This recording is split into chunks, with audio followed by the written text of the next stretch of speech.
ہمارے ساتھ چلتے ہوئے شخص کو بھی، دوست کو پتہ نہیں چلا، لیکن وہ عرش کے اوپر اس بات کو جانتا ہے کہ یعلم خائنۃ الاعین، کہ اس بندے نے he took a glimpse of that lady. اور اس سے بڑی بات وما تخفی الصدور، وہ دلوں کے راز کو بھی جانتا ہے. الم یعلم بان اللہ یرا، قرآن کہتا ہے کیا تم جانتی نہیں ہو کہ اللہ تعالیٰ دیکھ رہا ہے. اور حضرت موسیٰ اور ہارون کو جب اللہ تعالیٰ نے فرعون کے پاس بھیجا تو کیا بولا؟ اننی معکما اسمع وارا، میں تمہارے پاس ہوں، میں تمہارے ساتھ ہوں، اور میں تمہیں دیکھ رہا ہوں اور جانتا ہوں. وَنَحْنُ أَقْرَبُ إِلَيْهِ مِنْ حَبْلِ الْوَرِيدِ، کہ ہم تو تمہاری شاہ رگ سے بھی زیادہ قریب ہیں. تو یہ کیسی بات ہے کہ میرا رب مجھے کوئی دیکھ رہا نہیں ہے، مجھے کوئی جانتا نہیں ہے، میری دل کی خواہشات تو سن رہا کوئی نہیں ہے، میں جس حالات میں یا ٹارچرز میں یا مشکل سے گزر رہا ہوں کوئی اس بات کو جانتا نہیں ہے. بلکہ یہ بات جان لیں کہ کوئی نہ جانتا ہو، لیکن آسمان اور زمین کو بنانے والا وہ دل کے حالات مجھ سے زیادہ بہتر جانتا ہے. اس کو میرے حالات کا مجھ سے زیادہ پتہ ہے. قرآن میں فرماتے ہیں وَعِندَهُ مَفَاتِيحُ الْغَيْبِ لَا يَعْلَمُهَا إِلَّا هُ، اس کے پاس زمین و آسمان کی چابیاں ہیں، غیب کی چابیاں ہیں. لا يعلمها الا هو، اس کے علاوہ ان کو کوئی نہیں جانتا. وَيَعْلَمُ مَا فِي الْبَرِّ وَالْبَحْرِ، زمین میں اور سمندروں میں جو کچھ ہے وہ اس کو جانتا ہے. وَمَا تَسْقُطُ مِنْ وَرَقَةٍ إِلَّا يَعْلَمُهَا، اور ایک پتا نہیں گرتا کہ اس کے علم میں ہوتا ہے. Not a leaf falls off its tree that he knows about it. وَلَا حَبَّةٍ فِي ظُلُمَاتِ الْأَرْضِ، اللہ اکبر، زمین کی گہرائیوں میں کوئی ایک ایٹم نہیں ہے جس کو اللہ تعالیٰ نہ جانتے ہوں. وَلَا رَطْبٍ وَلَا يَابِسٍ، یا اللہ آپ نے کہہ دیا کہ ایٹم نہیں ہے تو پھر یہ بتانے کی کیا ضرورت تھی کہ چاہے وہ موئسٹ ہو چاہے ڈرائی ہو، کوئی چیز بھی ہو اللہ تعالیٰ کے علم میں ہے. الا فی کتاب مبین، ہر چیز ایک کھلی کتاب میں لکھی ہوئی ہے. just imagine the knowledge of Allah subhanahu wa ta'ala. وَمَا تَسْقُطُ مِنْ وَرَقَةٍ إِلَّا يَعْلَمُهَا. اور علماء کہتے ہیں کہ اللہ تعالیٰ کو صرف اس چیز کا علم نہیں کہ کون سا پتا کہاں گرا ہے، رادر اس کی ڈائریکشن کا بھی پتہ ہے کہ وہ کس صورت میں گرے گا، اس بل پہ گرے گا یا اس بل پہ گرے گا.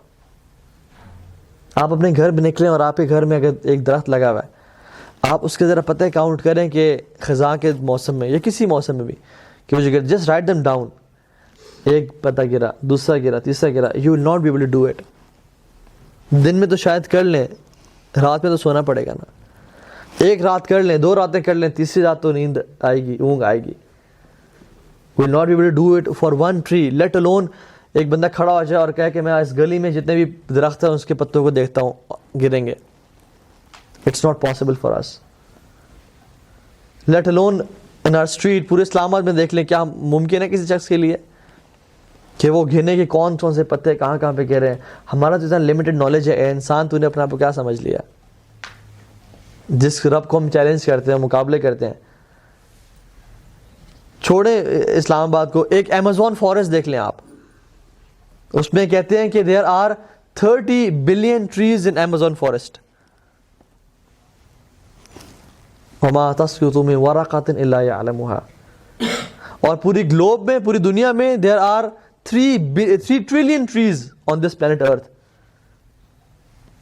اور اللہ تعالیٰ ہر پتے کے بارے میں جانتے ہیں کہ یہ کون سی چیز کہاں پہ گرے. ہز نالج caters everything، اس کو ہر چیز کا علم ہے. یعلم خائنۃ الاعین وما تخفی الصدور، وہ ہر چیز کے بارے میں جانتا ہے. تو یہ انسان کو جان لینا چاہیے کہ جس رب کے بارے میں یہ کہہ رہا ہوں، جس ہستی کے بارے میں یہ گمان کر رہا ہوں کہ میرے حالات کو وہ نہیں جانتا، وہ تو ایک پتے کو بھی جانتا ہے. ہم تو پھر اشرف المخلوقات ہیں، ہم تو پھر اس کے نبی کی امت میں سے ہیں. کیسے ہو سکتا ہے کہ ہمارے حالات نہ جانتا ہو؟ ہمارے دل کے حالات جانتا ہے، ہمارے ساتھ فیوچر میں کیا ہونا ہے وہ جانتا ہے جو ہمیں نہیں پتا، ہمارے ساتھ پاسٹ میں کیا ہو وہ جانتا ہے جو ہم بھول چکے ہیں. اور ہم جس پریزنٹ سچویشن میں ہیں وہ ایگزیکٹلی اس چیز کو جانتا ہے. تو وہ جو فیصلے کر رہا ہے وہ ہماری نیٹی گریٹیز کو دیکھتے ہوئے کر رہا ہے. ہر چیز کو we are looking at a pixel and he is looking at the whole picture itself. So what was the first door? اللہ تعالیٰ کا عدل، his justice prevails everything. اللہ تعالیٰ ظلم نہیں کرتے، ٹھیک ہے. دوسرا، his knowledge surrounds everything, encompasses everything, ٹھیک ہے. جب بھی آپ کو پرابلم، ان دروازوں سے اس پرابلم گزاریں. تیسرا دروازہ جو کہ اللہ تعالیٰ کے نام الحکیم کی بیسس پہ ہے. اس کے فیصلے، اس کے حکم حکمت سے بھرپور. ایک انسان، ایک بادشاہ جس کے پاس طاقت تو ہو لیکن حکمت نہ ہو، وہ ظلم اور زیادتی کرے گا اور دنگا فساد کرے گا. اور ایک شخص جس کے پاس حکمت تو بھرپور ہے لیکن اس کے پاس طاقت نہیں ہے، اس کے پلے کچھ ہے نہیں، اس کے پاس اتھارٹی کچھ نہیں ہے، اس کی حکمت کیا فائدے کی.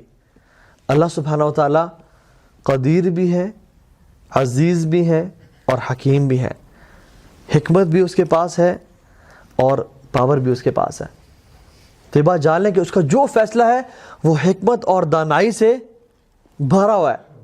سو تھرڈ گیٹ از الایمان بالحکمت اللہ البالغہ. الایمان بحکمت اللہ البالغہ، کہ ایمان اینڈ بلیف اس چیز پہ کہ اللہ تعالیٰ کی جو حکمت ہے وہ کمپلیٹ ہے اور it has no doubt in it. He is الحکیم، اس کا نام ہے الحکیم. اب سب کو حضرت یوسف علیہ السلام کی سٹوری کا پتہ ہے. آپ ان کی سٹوری دیکھ لیں، ان کے ساتھ کیا ہوا. امیجن ان کی اینڈنگ سے پہلے ہمیں سٹوری مل جاتی ہے. اگر ان کی اینڈنگ ہمیں نہ بتائی جاتی اور ہمیں ان کی سٹوری مل جاتی اور ہم جو ہے نا we can make some changes in the script, تو ہم کیا کرتے؟ ہم کہتے نہیں، ان کے بھائیوں نے اس کے خلاف، بچے کے خلاف کانسپریسی کی ہے، کیا ضرورت ہے اس چیز کو نکال دو. ان کے بھائی نے اسے کنویں میں پھینکا ہے، ایک بچے کو کنویں میں پھینکنے کی کیا ضرورت ہے، اس کو نکال دو. یہ چھوٹا سا بچہ ہے، اس کو ایجپٹ کا قافلہ آیا ہے اور وہاں پہ اس کو ایسے غلام بیچ دیا گیا ہے، کیا ضرورت ہے، یہ ہمیں سمجھ نہیں آ رہی اس بات کی، اس کچھ چیز کو نکال دو. اور پھر یہ خوبصورت نوجوان شخص بن گیا جس کو ایک عورت نے سیڈیوس کیا ہے، اس کی بھی نکال دو، اس کی ضرورت نہیں ہے. اور پھر اس کو جیل میں لے جایا گیا ہے، یہ حالانکہ یہ بے گناہ تھا، اس بات کو بھی نکال دو. اور پھر اس کے ساتھ لوگ آئے خواب کی تعبیر پوچھنے کے لیے اور پھر اپنے مالک سے ذکر کرنا بھول گئے، اس بات کو بھی نکال دو. تو ہم ہر چیز کو نکالتے جاتے ہیں کہ I think this doesn't makes any sense. لیکن سبحان اللہ، اللہ تعالیٰ کی حکمتیں دیکھیں. اگر یوسف علیہ السلام کے ایک بھائی ان کے خلاف کانسپیریسی نہ کرتے تو کیا انہیں کنویں میں پھینکا جاتا؟ کیا کنویں میں پھینکتے انہیں؟ نہیں پھینکتے. اور اگر انہیں کنویں میں نہ پھینکا جاتا تو کیا ان کو جو قافلہ آیا تھا وہ نکالتا اور ایز اے سلیو بیچتا؟ نہ بیچتا. اور اگر ان کو ایز اے سلیو نہ بیچا جاتا تو کیا وہ اس گھر میں ہوتے جس گھر میں وہ جوان ہوئے اور جس کی عورت نے ان کو سیڈیوس کیا؟ اور اگر انہیں عورت سیڈیوس نہ کرتی تو کیا یہ جیل میں جاتے؟ اور اگر یہ جیل میں نہ جاتے تو کیا ان کو اللہ تعالیٰ خوابوں کی تعبیر کا علم وہاں دیتے؟ نہیں. اور اگر ان کو خوابوں کی تعبیر کا علم نہ دیتے تو کیا وہ دو لوگ ان کے پاس خوابوں کی تعبیر پوچھنے کے لیے آتے؟ اور پھر اگر وہ دو لوگ خوابوں کی تعبیر کا علم پوچھنے نہ آتے تو کیا وہ جو بادشاہ تھا جس کو خواب آئے تھے کہ 7 دبلی پتلی بھینسیں 7 موٹی بھینسوں کو کھا رہی ہیں، کیا ان کو بلایا جاتا؟